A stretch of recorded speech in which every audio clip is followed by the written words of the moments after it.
Welcome back to In Business. We're in the studio with Karen Groulx of Pallett, Valo, and Scott Kendall, the Technology Coach. We're talking about e-commerce. Is Big Brother watching us? Let's shift gears to employees. There's a lot of talk about employees and what they're doing at their office and with their computers. Karen, should employers get employees to sign a code of conduct document so that they understand that they might be monitored? Absolutely. It's very important they do that so that the employees understand what's expected of them and how to properly use the computer resources that are provided at work, and also to ensure that the employer can establish that that policy has been communicated to the employee so they're aware of it. It's vital. Now, the monitoring software, Scott, I'll throw this one to you. Monitoring software, how easy is it to install, and what are costs that we're talking about? One of my clients actually approached me with that question not more than about 6 months ago, and was concerned about some of his employees that were spending not only their sort of lunch break time, but quite a bit of time during the day when there wasn't necessarily a boss around to monitor on the internet. And installing and setting up that software is maybe a half an hour worth of work, and I'd say less than $100 investment in software. That can be monitored on a number of different levels. So it's not an expensive venture.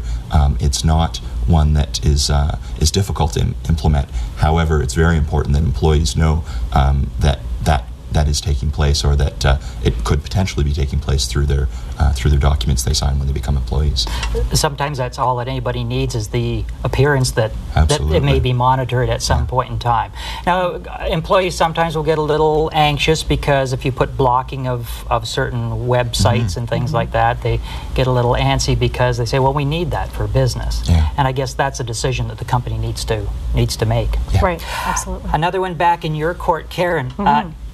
Is it a violation for the use of a company computer, for an employee to use a company computer for non-sanctioned activities?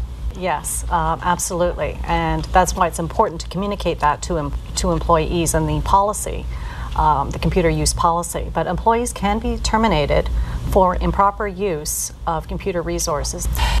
Can an employer be held responsible for what their employees do on their computers?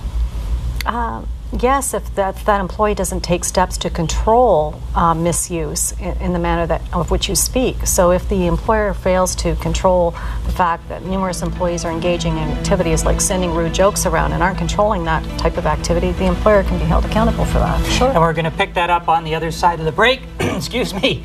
If you would like to know more about In Business, go to our website, rogerstv.com/inbusiness.